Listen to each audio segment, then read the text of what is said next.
pro tips underway. Brother Cornell, what's good with you, man? Doing well. It's good. Doing well. Yeah, turn on my camera.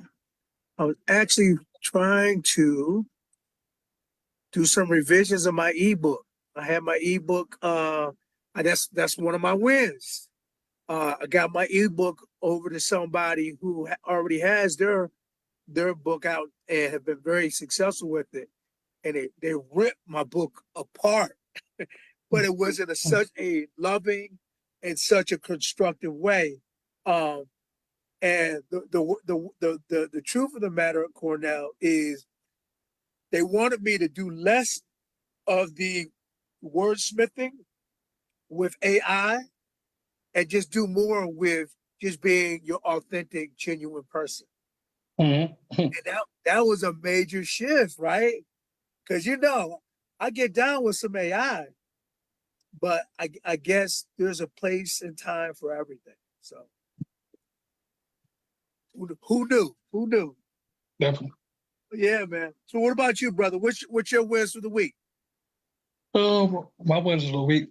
Basically, everything's good. I know that my wins for the week. I'm actually having recurring extensions from guests, so that's a big win for me. Knowing that people like to come back to what we Yeah. have going on. That's a big win for me right there.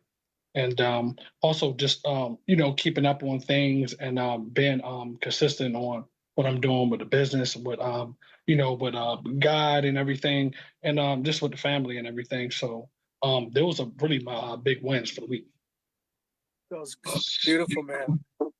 Beautiful. Now you're not a papa yet, right, Cornell? No. Okay. All right. Yeah, yeah. So yeah, Father's Day was Yes. my second win. And so got a chance to speak to Patrick. Most of you guys haven't seen Patrick in a minute because he's in Kuwait right now. Oh wow. So he did his, we knew he was gonna go go hot soon. Mhm. So when he calls, it's almost like you get that call from that family member this in the penitentiary.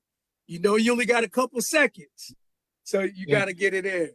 But, so Pat, me and him kicked it a little bit yesterday, and it was great to hear him. He's growing up, man, right in front of me, man. And as you know, if you have any family, Cornell, who are in the military, you don't have a choice. You got to grow up. Yeah, you do. Wow. Yeah, but fun fact. I guess there is a bill in Congress trying to implement mandatory military service here in the U.S. Yeah, I heard about that. Oh. Yeah, yeah, What? Really? yeah. It's a true That's like story, OC. that's like draft again, right?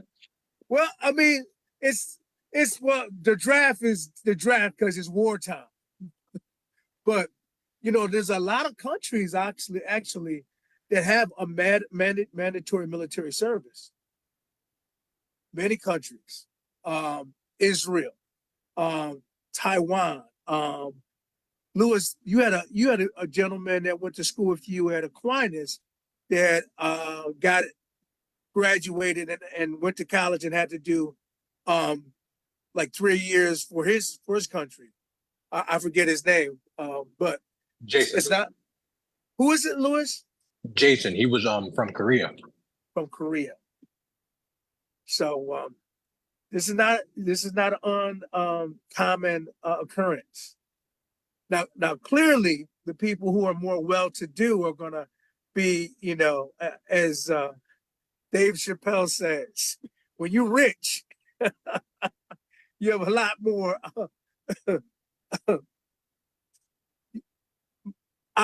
options. Let's just say that. But no, it's. I think being a military person, and OC could probably speak to his experience. It allowed me to grow up and put childish things aside in a much faster space. So yeah, so that was my win. That was my win hearing from my Patrick yesterday. And Lewis and his mom did a nice Father's Day meal for me. So thank you, Lewis. Appreciate you, son. All right. Lewis, what's your win for the week, my man? Oh, no problem. And I had a couple wins for the week. It was a very good week for me. I went on vacation and went down to DC to meet my one of my girls' mentors. We stayed with them for a little while. And as far as just the little tidbits and business acumen that I picked up from them, through the roof, stuff that I never even thought about. How to introduce a topic, how to tell somebody that they're, quite frankly, what they're doing is hurting their business, and how to do it confidently to people who most of the time would intimidate. Taught us all about that. Got to see Black art in its best form, unexplained and thought provoking. It was this entire week was big ones. I finally got time to reach out to my peoples, learn a little bit, and experience a little more. Well, well done. Well done. That's all dope, man. That's all dope. All right. How about you, OC? What were your wins for the week?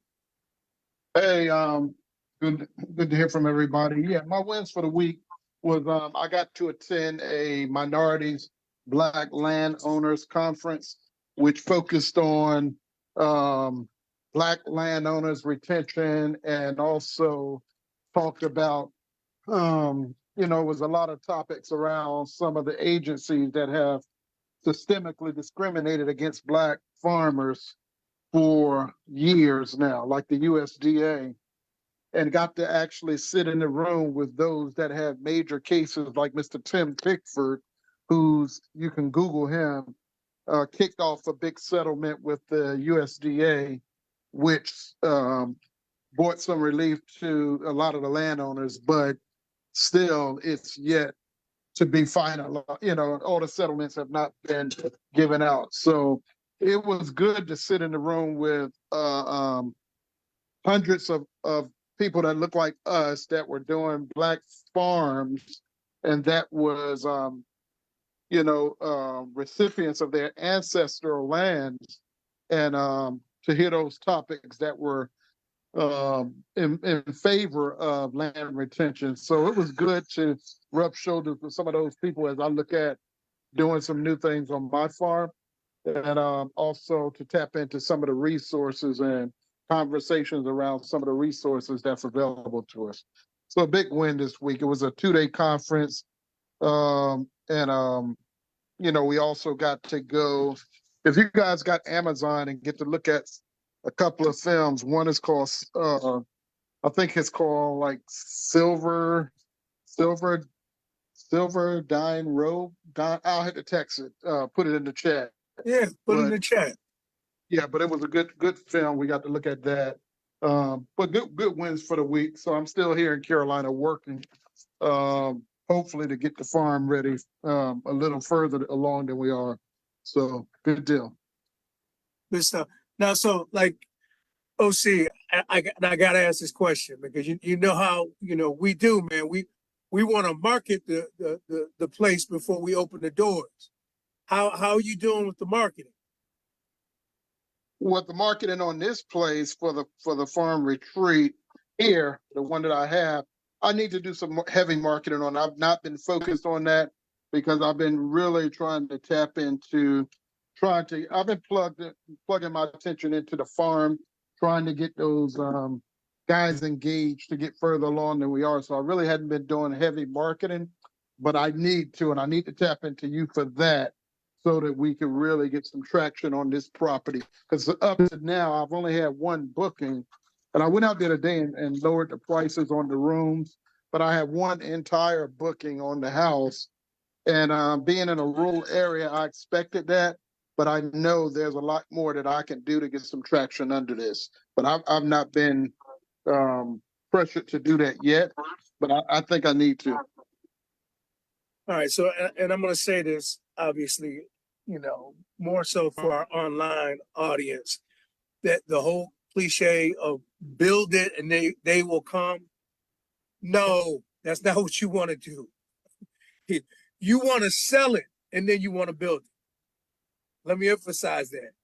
You sell it, you market it, you get your product in front of the eyeballs of the market, and then once you get a sale, then all of the stuff that's needed to bring that experience and bring that product to market. It's counterintuitive, y'all. It is really counterintuitive. You know, we think we build it and they come. No, you sell it and then you build it. Because ultimately what you build has to be based on the preferences and the taste buds of the people that you're selling it to. So so we're always optimizing the product is what I'm saying. You're never really done. There's never really a finish line. Because, you know, it's just a cycle. It's just a cycle. You got it. It's raw. Then you make it a little better. Then you make it a little better. And then you make it a little better. So I say that to you in love, OC. We got to do a little marketing, okay? For sure, for sure. Okay, well, good stuff. I think I got through everybody's wins. So what I want to do, we have not done occupancy dialogue in a minute, and I think this is a good time for it. So let's start with you, Lewis. What is your occupancy numbers currently at your 2 Rochester locations? So Genesee, we're at 100%, which is thank you God, because I didn't think we were going to be there at the start of this week. And at Warwick, I believe we are now also at 100%. I have to check it. We just let somebody in today. Yep. Beautiful. What do you attribute to the turnaround? For Genesee or Warwick? Well, let's start with Genesee because you were really concerned a couple of weeks ago. Well, turnaround Genesee is we knew some people, and our networking is what got us these last 2 bookings, and the construction that's happening around that corridor of Rochester is kind of shooting me in the foot.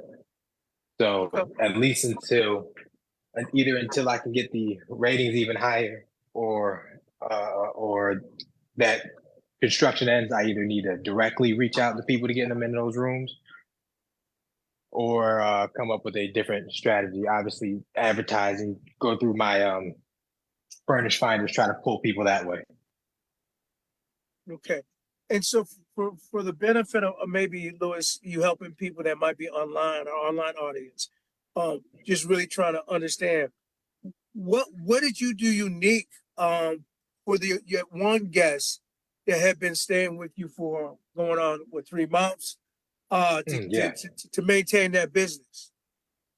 So we ran into this crossroads where just, hey, this is our high season. Normally we bring our numbers a little bit higher up, and to recoup for the losses we had during our low time. And I've had a guy who's been with me for not actually going on 5-6 months, and and just the numbers finally got to a point where they didn't just make sense for him. So he came to me in earnest, and we talked about it. So we determined we move him off the application and use a strategy as a safety deposit to get us some leeway and try to bring down the overall fee so we can make it make sense for me and for him. Yeah. And so we bring that up because that's a strategy. It's a very advanced strategy. And me and OC, you know, we'll share some of our experiences. But typically, this is not something that you just do for any guest. And most guests wouldn't even qualify for this.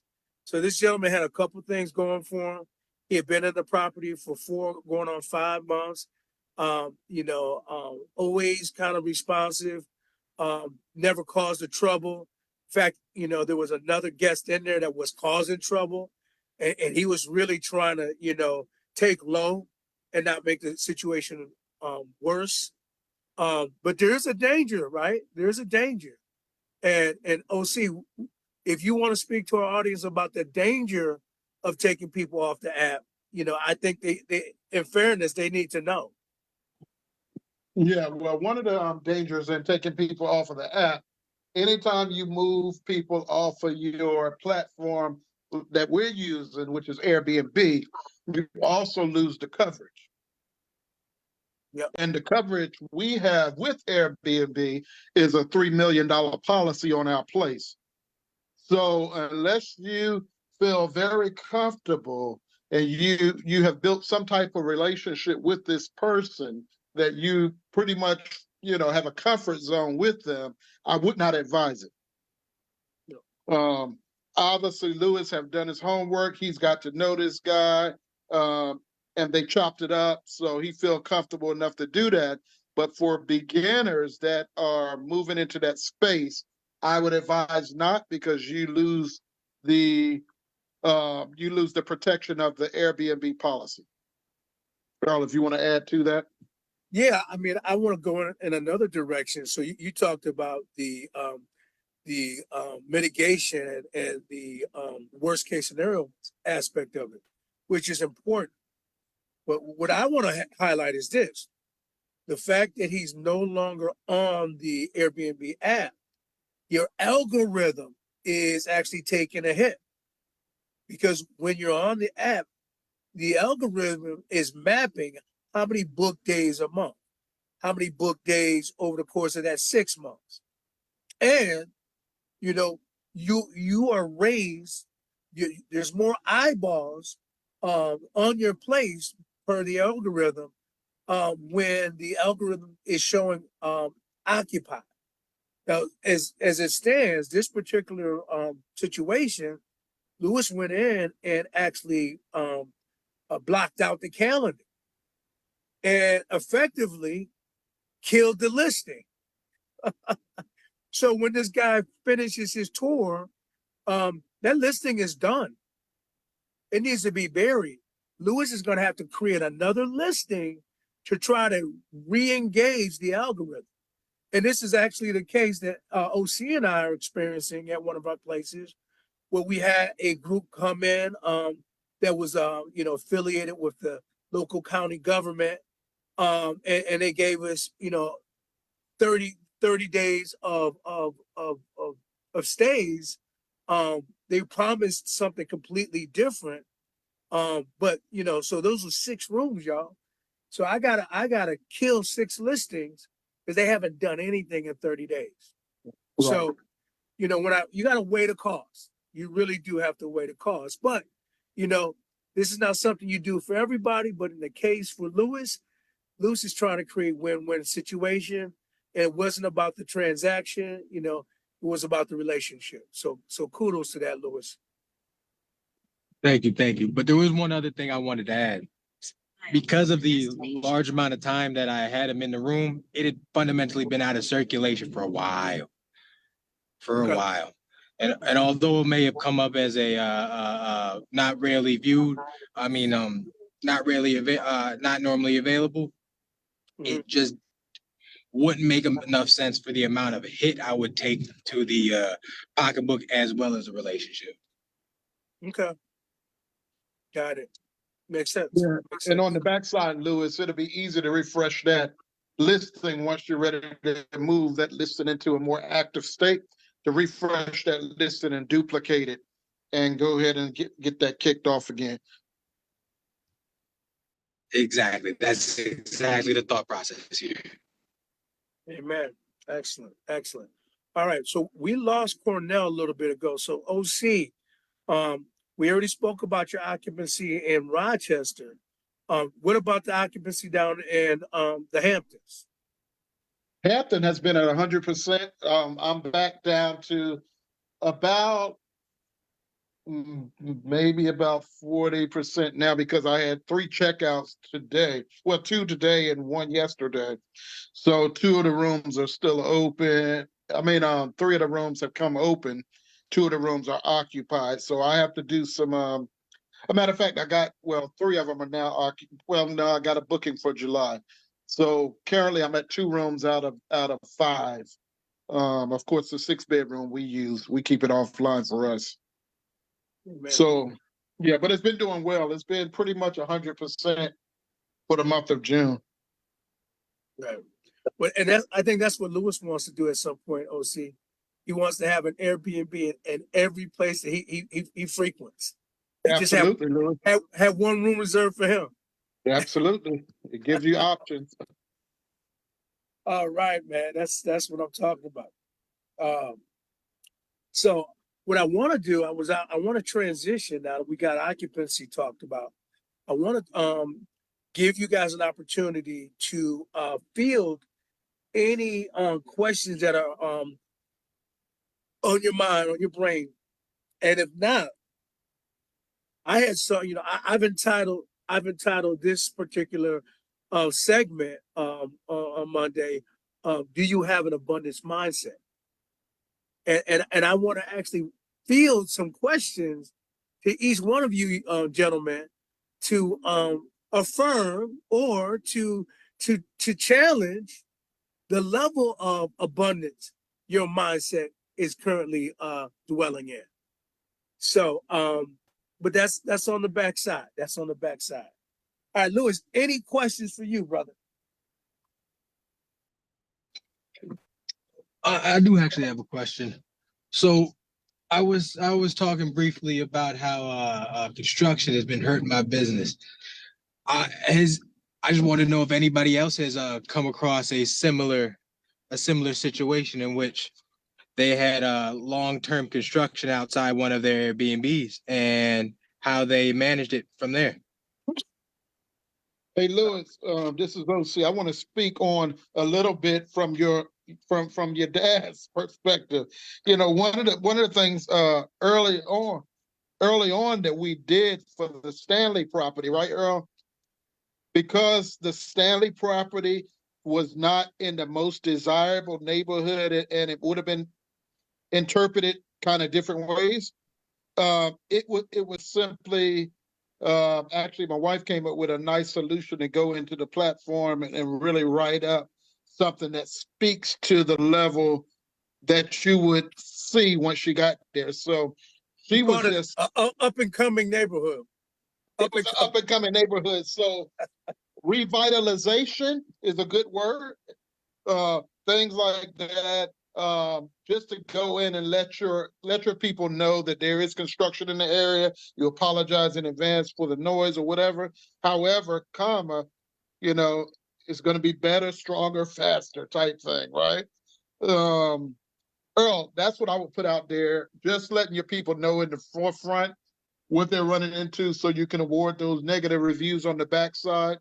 But you got to be tactful with it because you do want them to book and you don't want to run them away, but you want to just alert them that, you know, some minor construction is going on in the area. Yeah, I like that idea. I like that idea.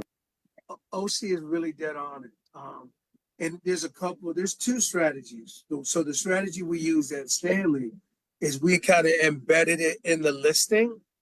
So while they're reading, oh, this is a spot for professionals, you know, this is how many baths, bedroom. Oh, and it's up and coming. Another approach we could have done, now that we know better, is just like we do all of our messaging for places to eat or movies to see or plays to catch through the automation aspect of our auto messaging.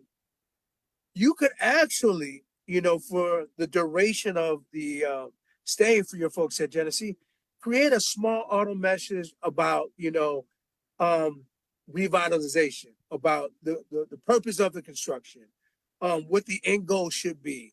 And those are probably some fun facts that you can probably Google, Lewis, from the city of Rochester, just so that, you know, amongst all of the dust and the noise, you know, that one guest you were talking about was adamant that she wouldn't have picked a place if she knew she couldn't get any rest during the day because she worked at night. I mean, hindsight being 2020, I think if she had come at us a little different, we could have probably moved her to your Warwick property. But that's neither here or there. Does that sound like that would be a solution for you, Lewis?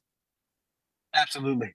Something a little bit on the front end to let them know that things are happening, and something during it so they know that, hey, we're aware of it. We just want to let you know that this has an end date, and this isn't how it always is here.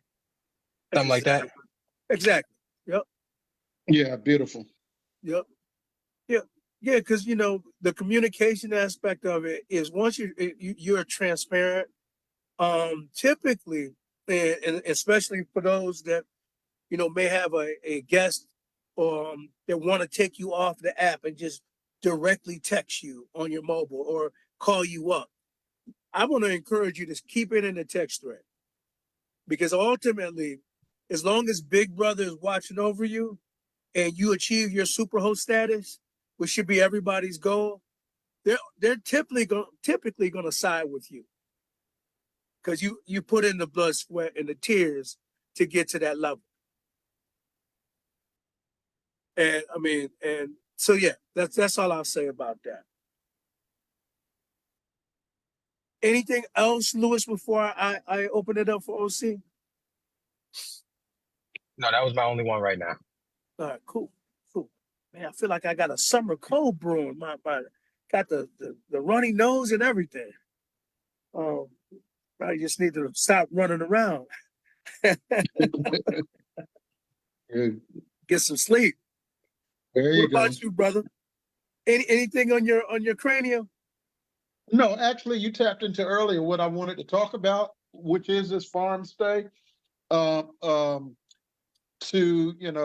look at the listing. I know there's a lot of work probably I still need to do at it, but actually, just to get intimate, I know we need to do that personally between you and I. Just get intimate with the details on the marketing side and look at what we could do to gain some traction. Because I'm looking at some of the places around in the area, and there's only a couple, but I know the ones about 6 miles away, they're consistently getting bookings, like, because they're right off of 95, but so am I, which is a major highway that come through here. So, Let me ask yeah, this. if we See, do you have the ability to screen share on your PC, or are you on your mobile? I'm on my cell phone, and Okay. the problem out here is that the internet is so sketchy. Okay. Yeah, man, because I think it's always kind of helpful, and I'm actually gonna screen share for our audience. So to OC's point, you have the ability on your listing to kind of see the activity of other properties, and I'm actually going to showcase or share that. And OC, if you can just send me in the chat whatever your link is, I would love to pull it up and just kind of play around with it a little bit. But Okay, cool. Let me look it up. yeah, so as he's doing that, I'll do this for you guys here. I'm gonna go into say calendar. Go into calendar. And okay. All right, this is a booking that Lewis just picked up today. So I'm gonna open that up. And I'm gonna go to view. That's not it. I'm gonna go to, and hold on. What I want to see is the pricing of everything in that area. Now, note, I don't think you're going to find a model. I don't know. I don't think you're going to find a model that do per room down here, because I Right. think all do. It's all full house, which is cool, because we know how to do both. Why am I not seeing the? I'm going to send you my whole house listing. I put Yeah. my chat for the room listing, one of the rooms, but I'm going to put the whole house listing in there as well. Okay. Luz, you know what I'm doing wrong? When you're in the calendar section, like I am, you're supposed to be able to see what other places are going on around the area. Unless Airbnb changed something, which never surprises me with this interface. Say that one more time. I was just getting out of the car. So when you're in the calendar section and you click a room or click a date, oh, there it is. Ah, okay. Y'all see what I did? I had to get off the reservation and just click a open night. And now it tells me my comparable. So for those of you guys who are seeing this, it's giving me all of these comparables. Okay, so you see right here, Lewis's place is in red. It's $31 a night. However, there are people, and they give you booked and unbooked nights. So we're gonna go to the.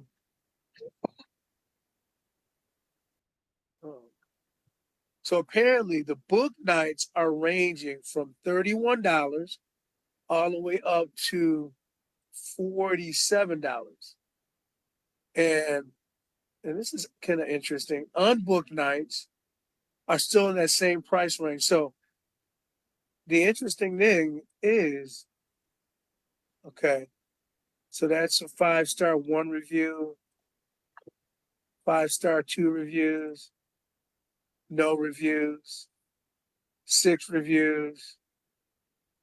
But the point of it, oh, that's Stanley right there. The point of this is it'll give you a sense on if your place is underpriced or overpriced. And that's ultimately what we were doing before we started using the AI and the software. All right, so hang on. Let me look at your place now, OC. You put it in there. So this is like a whole house booking. Well, the first two links are that I put in chat are the rooms, and the last link is the full house. Okay, so here's the room. Cool. Country Oasis, love the name. Stylish room in a farmhouse retreat. Love it, love it, love it. My only thought is, as of late, I have been in my heading for the space when I can get the word count right, trying to add at least one amenity. And so what I mean by an amenity, I might say something like free washer and dryer, self check-in. Okay, I see. You see what I mean? Yep. High-speed Wi-Fi, just one amenity, and then, continue with the title of your place. Okay.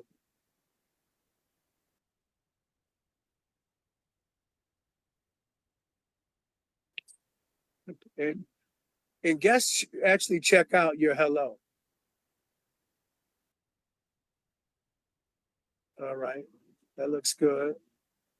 Believers and followers of Christ. Yep. Cool. Now this is just me asking the question. It's not required or necessary. But do you publicize OC that you're a vet? No, that's a good point. Good I point. may, yeah, while we are letting I people don't think know. I did. Look at my. Do you see it in my profile? I might have. It's been so long since I did the profiles because I copied and pasted from a. Believers and followers of Christ, married 31 years. Yeah, you want to add something about your military service? Okay, got you. I'm just talking to you as a marketing with my marketing eye, and you want to put a U.S. flag up in one of those photos. Okay, good point. They're not big things. They're little. Yeah, it's the little things that move the needle. Yeah. other little things. Earl, did I put any, did I write anything under those pictures? I don't, That's what I'm going in now to see the I don't know if I did. Did I? yeah, yeah. Yeah, okay. I'm looking. So beautiful decorated living room and sitting space. Okay, Okay. some of them I did. So.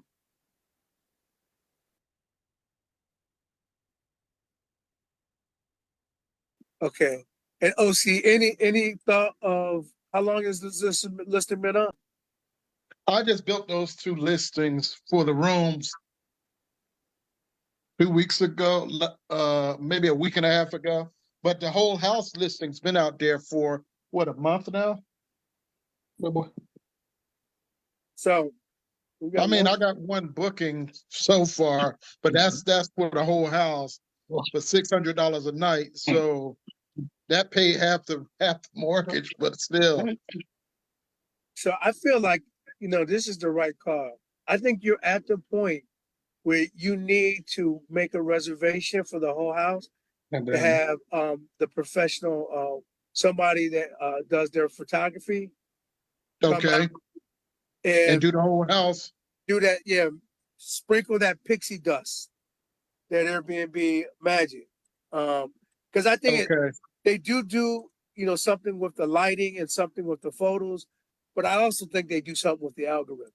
okay, got you. I'm gonna go ahead and get that scheduled. How Yeah. long? Yeah, I wonder how backed up their calendar is.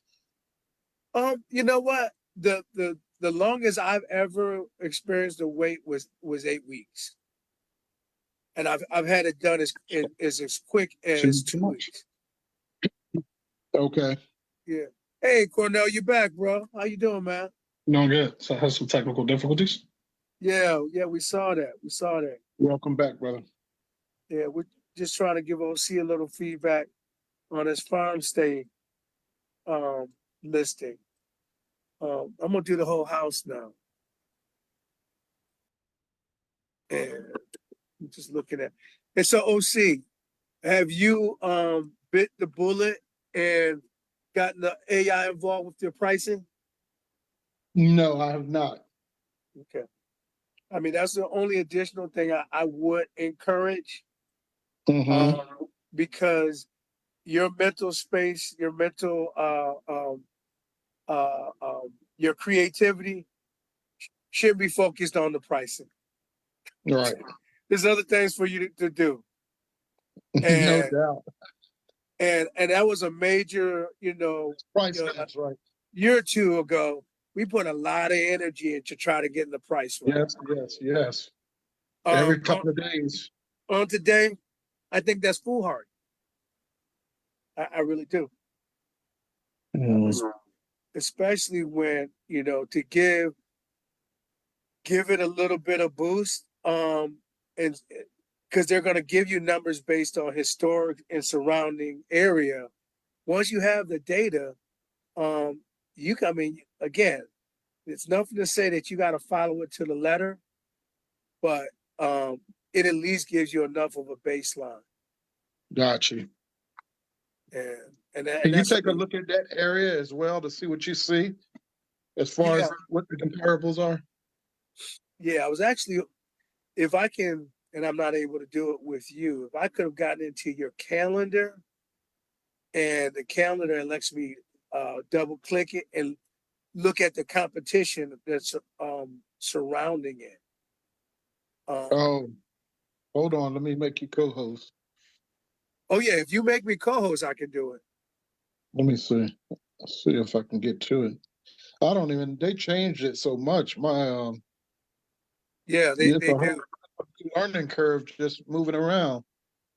How do you go to on your mobile? How do you get to So co-host? so on your mobile, the way it's interfaced, let me see. Hold on, I see it. I see it. You see it? Okay. Yeah. Give me your phone number, Earl. 585-729-3039.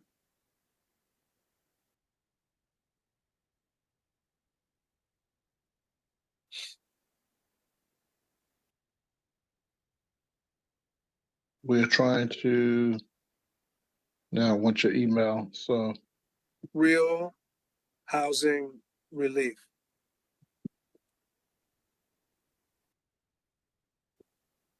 As many times I don't type, I don't understand why it won't pop up. I know, right? It should be automatic. Dot, Yeah. dot com. At I mean, Gmail. at what? At Gmail. Relief at Gmail. Oh, there you go. Now you popped up. Wait till I do all that and then pop up.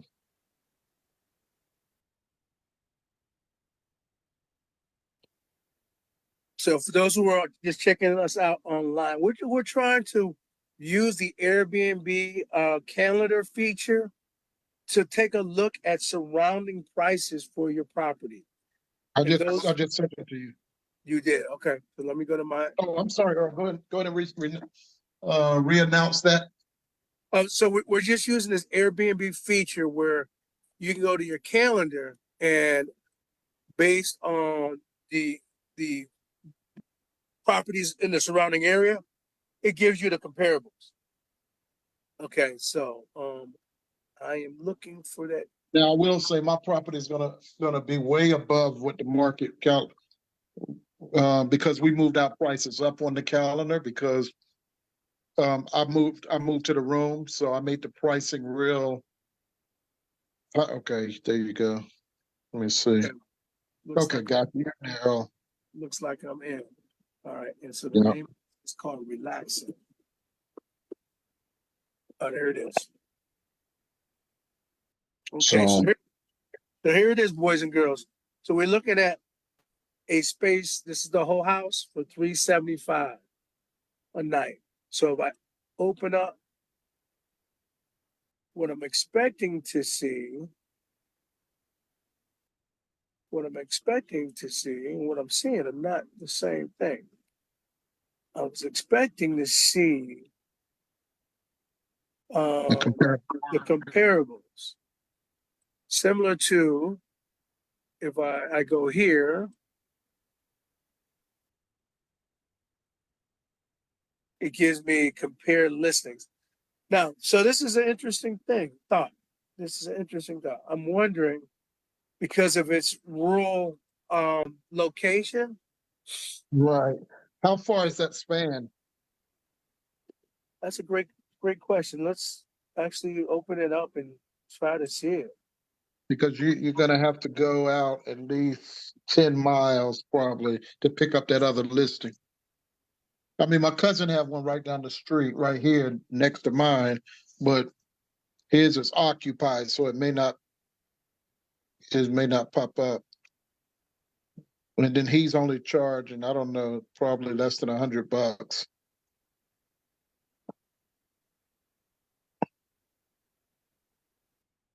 We'll try making the count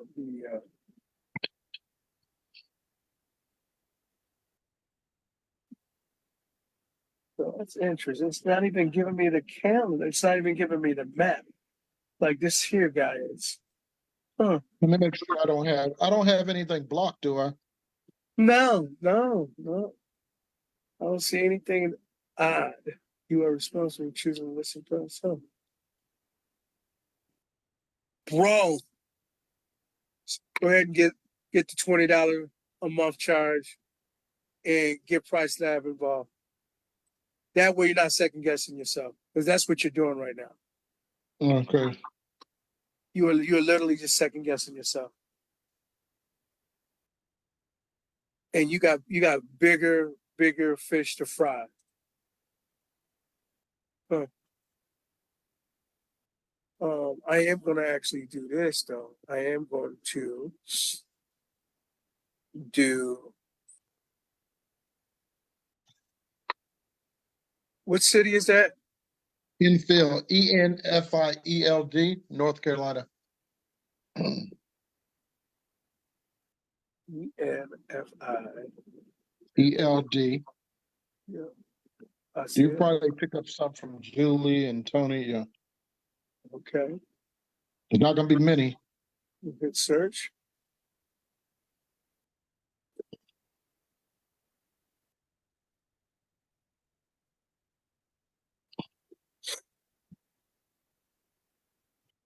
Look like mine popped up the second listing. Oh, see right here. Yeah. So here you are. So this is where you're located right here. This is Yeah, the so same. that's So that's actually pretty good. That's actually pretty good. yeah. I just dropped the rate to 45 a night, so that's just for the room, Hmm. just to try to get some traction. I just did that earlier, But the but that fact that one, but it's a beautiful thing that is on the first page, though. yeah, that is. Yeah. So it's not a matter of when or if, it's just when. And that's my cousin's right there in the middle, right there, and it's right down the street. Yep. Farm stay in the field. Yeah, by Tony. Yeah, that's Okay. I actually I like the title. You might want to do some variation of that with ChatGPT. which one? With Farm stay and Mhm. infield. Yeah, I gave him the title. Yeah, yeah. No, Oh, there's my farm too, right there to the right. That open field. yeah, right here. Yeah, Oh wow. Okay. I don't I don't have anything out there, so it's definitely not ready. It's just dirt. It's dirt. Dirt. Okay. Glamping, man. Glamorous camping. Glamping. Okay. It's another OC production right here. Good. I don't know, Cornell. Anything else that you might have listened out for that might speak to the marketing side? Because OC's putting a lot of work preparing the property. And again, we're in this conversation because we want to market the property before we prepare. And I just feel like there's some marketing things that maybe could or should have actually happened already that we're doing now. I don't know. Maybe I was thinking price labs. You know, price labs. Say it again. I was thinking about just getting price labs to help out. That might be good. Absolutely, yeah. Yeah, that's Yeah. what Earl recommended. Yeah. It won't hurt you. That's for damn sure. Yeah, but see, one of the reasons why I didn't right now is because I know this area and I know that it's only about 6 listings in this area, and all of them are ranging around the 125, or Tony's might be a little less, but the comparables around this market is like $200 less than mine. So, I may, but my house is bigger and it's a whole different model. So I may pull it back some on the whole house, but I really wanted to get my rooms kicked off because you know what we feel about the whole house booking. Yeah. We don't want to lose that control. Yeah, absolutely. And I think like every brand, sometimes you give away your product in the beginning. So you got the testimonials. Right. And that's why I pulled it back to 45 today, just Okay. to try to get some traction and see what it's like. Now, what I don't think I did is I don't think I generated, Earl, that 20% discount, which I normally don't, but I don't think, just for the algorithm purposes, I don't remember seeing that. Well, I mean, maybe you didn't select it, but it's absolutely there. It's still there. Yeah. So Okay, I have to go back and revisit those settings to make sure I'm getting that algorithm from that 20% discount mm-hmm.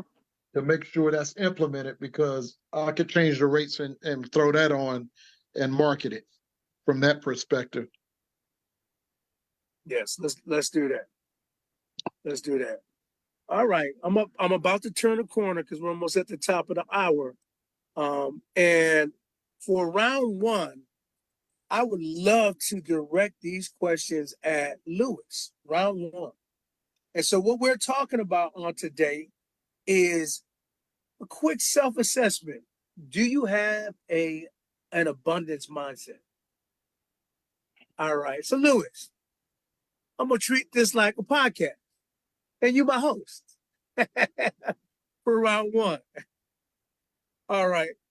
And the question is,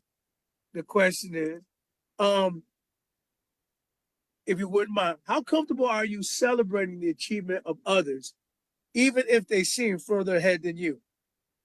Oh, extremely. I love it.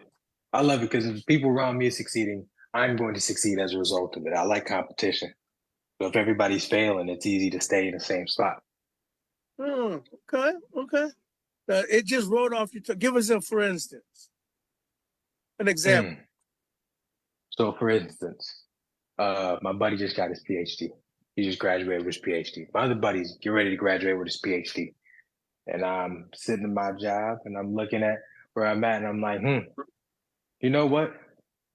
These are your peers. We should be rising to the occasion as well. I either need to be excelling in my life as well, or I need to look at where I'm at. Love it, Louis. Love it. Yeah, respect. Yeah. All right, number two. Imagine achieving a major goal. Do you worry about someone else taking that success away from you? That's a good question. There's my answer and there's the reality of it. My answer is in achieving that goal, if I achieved it, you can't take that away from me at the end of the day. Same way, it's like inventing something. Yeah, somebody might be able to patent it before I can. But at the end of the day, as long as I have my story documented, I'm the person who made it. Unfortunately, I may not get the cut of profit that I was looking for, but you got to be happy with what you created. And I know I haven't always lived in that. All right. All right. Let's keep it going. We got some momentum. On a scale from 1 to 10, how comfortable are you with the idea that there's enough resources and opportunities for everyone? You say that again? On a scale from 1 to 10, how comfortable are you with the belief that there's enough resources and opportunities for everybody? 10 being the highest and 1 being the lowest. Yes, sir. I think I'm at about a 3. You're at a 3. Yeah. Okay. All right. And so when you hear that you're at a 3, what is that triggering you? Honestly, it triggers that the system around me isn't sustainable. Say more. 3 is I hit it with a 3 because we're operating like we have an infinite system. There's always going to be more to get, but it's a finite system. So there's always going to be more to get as long as you're willing to take it from everybody else. So yeah, there's abundance and opportunity for everybody. No, there's not. Not if you just keep take. There has to be some sort of give, and that creates an opportunity of itself. Okay. Okay. I'm gonna circle back to that one in a minute. All right. How do you typically handle setbacks or failures? Do you see them as learning experiences or challenges? Both. For You gotta instance, learn. say For more. instance, if there's a machine I'm not particularly great on, I might shy away from that machine when everything's happening at the same time. But also learn from what happened last time so I don't repeat the same mistake. Okay, got it. And that's the whole point. So you don't repeat history. Mm-hmm. Okay. All right, last question in round one. When it comes to your skills and talents, do you believe there's always room for growth and development? Yeah. Okay. The moment you stop learning is the moment you start dying. Awesome. I like that. All right, before I go to round two, OC, could you offer any feedback or insight for Louis as you just kind of heard him talk through his personal assessment of himself. About the About his which particular question? Anything in general or just anything that stood out for you? okay, yeah. Well, for me, Lewis, just listening to your answers there, the only one that really stuck out was the well, a couple of things. One was the competition thing. You Mhm. know, from my mindset, I typically am not in competition with anybody. So because it's only one of me, um, my goals are my goals, their goals are their goals. And this is going to tie into my other response to one of the other things you said. My goals are my goals, their goals are their goals. My momentum to go after my goals is my momentum to go after them, and theirs is theirs. So I'm not typically in competition with them at all, because even if we're going after the same thing, our pace is different, our talents is different, you know, then you could, I guess from that perspective, if you was going after the same thing, then competition would become a thing, right? But you're not really going after the same thing. You're going after what's yours. They're going after what's theirs. They may look similar, but they're not similar. And what God had for me is for me. So go ahead, I use Louis. that word Did you have something? competition loosely. Say again. I use that word competition very loosely. Okay. All right. I figured you did. I just wanted to throw feedback on it because I didn't want you to get in a competitive mode with people, but I know that some people are built like that. And and that's something God put in them to look at life through that lens and to help propel them to the next level. So I'm naturally not a competitive person. I don't feel that I need to be. Um, but some people do, and that's their drive, and I commend that. I admire it. So I don't look at it as a bad thing. I just look at it as a different skill set, a different gift set. Um, that's one that I picked up on. The other thing I'll say is that the resource thing. I kind of wanted you to elaborate a little more about the number three that you threw out there, and why Mhm. you was looking at it from that perspective. Because uh, I'll shine a spiritual light on it, but I don't want to just jump into the spiritual, and I really want to tap into your mindset around that number three. Can you elaborate a little more about that three? Why did you give it a three? And dig a little deeper, help the audience understand what your perspective is. Okay. So I'm looking at in the guise of like for example, like a natural resource. And there's always a cycle of give and take. Um, and if you have and like I was taught in school, one of the most fantastic things on the planet is the human body because it recycles damn near everything. We give off so little waste. And systems that do that tend to thrive. They tend to grow very, very, very fast.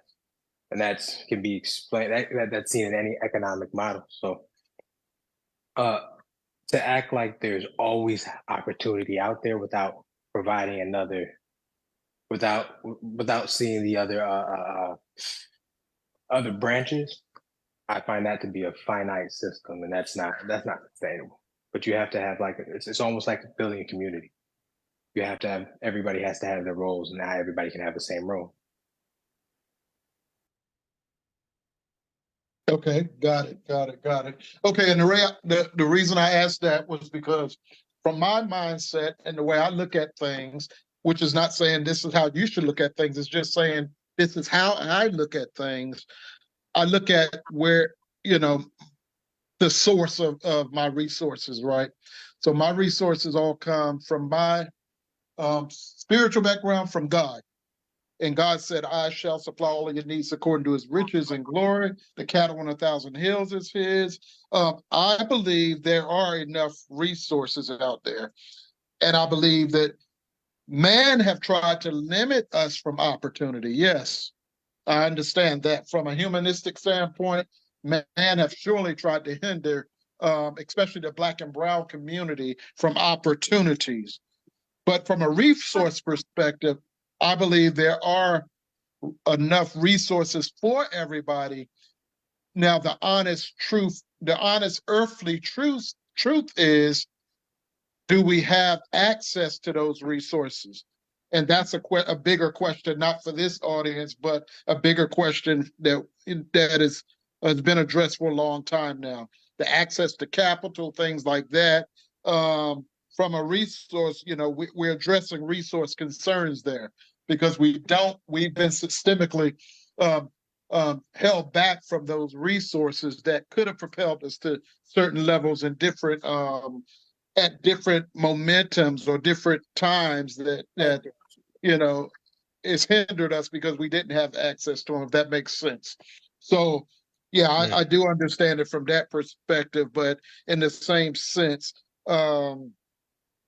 I want to always keep my focus on God being my source, and that He will open up those opportunities for me as I step foot in the water. So that's just my perspective. Oh, where you coming from? Any pushback, Lewis, or what were your? What would you say? No. I'm hearing what he's saying. As in, I'm focused too much on the. I focus too much on the to put it bluntly, like the worldly. It's the more there is, to answer the question, there is enough resources. It is how do we use it? How do we consume it? How do we recycle it? That kind of situation. Like there's always going to be enough housing, but there's not going to be people coming into the city if we have no reason to come to the city. Something as simple as that. Like, got to be things there. We have to be able to invest in our communities to have people wanting to come to our community. So, what I didn't want you to, there's no right or wrong answer for this, because we all look at this question and these questions from a different lens. Like your experience, the way God is using your mind to process the data may be a little different than the way I'm looking at things from a different perspective, processing that same data. So hold on, OC. I'm gonna push back. I think it's all about our awareness. So it's not that we lack resources. We lack the awareness of our resources. So it's our mindset and it's our perspective. One of my favorite authors says this: when you change the way you look at things, the things that you look at change. And it's more than just a play on words. It's a play on perspective. If you believe that you have an unlimited amount of resources and your only goal is to increase your awareness, that creates agency. That creates empowerment. And that is the difference maker for someone who's a creator and someone who is a consumer. Right. Can I address that a little bit, Earl? Yes, sir. Not from a kickback perspective, but just from a just to throw some more light on it. I understand that mindset. I understand that, that's an empowering mindset right there, the position that you took. Let me give you an analogy, right? Yes, sir. The resources, say you go to a bank that is, they have the ability to provide the resources that you need for your project, whatever you're doing, right? Yes, sir. You go there believing that you are going to get those resources. Those resources are there.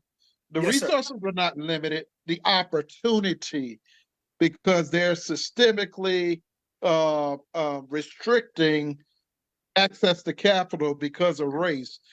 From that perspective is what I was talking about. That opportunity now, it doesn't stop you. It just, the opportunity for using that resource is different. So no matter what your mindset is going into that bank, the reality is there's a systemic system in place that restricts you, that limit the opportunity to get access to that capital. And this is something we've been fighting for a long time. So from that perspective, yeah, I see it both ways. I understand it from each perspective, from the empowerment part, but I also look at it from the dealing with the bigger issues that The we deal systemic with, side of it. which is the systemic side of it. Yeah. No, understood. Understood. All right, let's get ready. Round two. All right, in round two, we're gonna let OC be in the hot seat, and then we're gonna have Lewis give a little bit of feedback and insight. All right, round two. Here we go. All right, my brother OC. Describe a time when you felt limited by a scarcity mindset, and how did you overcome it? Oh yeah, definitely. Yeah, so this when I came into the Airbnb program, I had a very limited mindset. I had a limited mindset and I was believing that, first of all, you know, the stuff other people were achieving, I couldn't achieve those things. It really wasn't for me. Uh, so I had a very scarcity mindset about money. I had a scarcity mindset about success, a scarcity mindset about wealth. So how did I overcome it? I overcame it by getting around a different people with a different mindset. So I had to get around the right people that thought and believed that they could achieve these things that I wanted to achieve, and the people that were actually doing what I wanted to do. So I had to stretch my own involvement with a different crowd because it opened me up to new possibilities. Yes, sir. Makes sense. Makes a lot of sense. Okay. All right. How about this? Number two. How do you stay optimistic? How do you stay motivated when things don't go according to plan? And Yeah, I can you keep give the big a for picture in mind. instance? Go ahead. And if you could give us a for example. Yeah, I keep the big picture in mind. I try to keep the big picture in mind on what I want to achieve. And I look at the small stumbling blocks as motivators to help propel me to that end goal. For instance, the farm. I wanted to build this farm out for Airbnb retreat. That's the vision. That's the goal, to build this thing out, to be able to do a nature retreat, to have A-frames, to have all kinds of tiny houses and things like that. That's the goal. I went out and purchased my first shed, got it set on the farm, ready to go, thinking this thing is coming, is going. Met with the plumber to get plumbing in last year, and he just got there this year, last month, to find wood on the farm and start his project. How did I stay motivated in that? I kept the big picture in mind. He held up the whole project for how long? It's been a year, right? Yeah, just about. It's been a year since I started talking about this farm thing. So things didn't go according to my plan, but I have to believe in the long run, God will work all things according to his riches and glory. God will work all things for the good of those that love the Lord and that's called according to his purpose. I believe that. So I have to wait. Timing is everything. And I believe that ultimately something better is going to come out of this. Yes. Yeah. That's a great example, brother. That's a really good example. Because your belief and your patience have not wavered. Yeah. Yeah. Okay. All right. So number three, we talked a little bit about it. When you set goals, is your focus on what you are lacking or what you can achieve? I tell you what, when I set goals, it kind of hit both territories because it challenges you individually. And it do cause you to, as you're looking at what you can achieve, it automatically causes you to look at your lack as well. You know, like I don't believe that we can address achievements without addressing lacks. And one of the ways we get there is by, the pitfall. The lacks create growth opportunities. Yeah. And if we're going to get anywhere to achieve anything, you're going to hit the pitfalls and you're going to address your lacks. But that is an opportunity to mitigate those lacks and create a growth opportunity in it that can help propel you towards your achievement. So I can kind of hit both sides. Makes sense. Makes sense. Okay. Good stuff. I'm gonna actually combine 4 or 5 here. Okay. So tell us a little bit about your mindset on competition, and also give us a time that you helped someone else succeed, and that you didn't have a gain at all from the ad. And what was the motivation behind that? Okay. You already heard my approach to competition. Yeah. We already talked about that, so I won't really dive into that much. But the time I helped someone to succeed, I just talked about my cousin owning an Airbnb down the street. So I was initially going to rent that property from him when he first was looking at. He wasn't really making money with it with his cousin, his other cousin that was renting it. So he said, "Hey, cuz, you want to rent this place?" I said, "Sure." Mm-hmm. I said, "Sure, I'll rent it." And I said, "But I'm going to put it on Airbnb." And he was saying, "Well, what is Airbnb? What is that about? So how do you do that? And what's the?" So I said, "Well, I tell you what, why don't you?" And he said, I said, "Why don't you look at doing it yourself? And I'll Mm-hmm. show you how. Mm-hmm. I'll show you how to do it." And for him doing it, I think I was just as excited to help get his listing up as he was, How and to about get that? him started.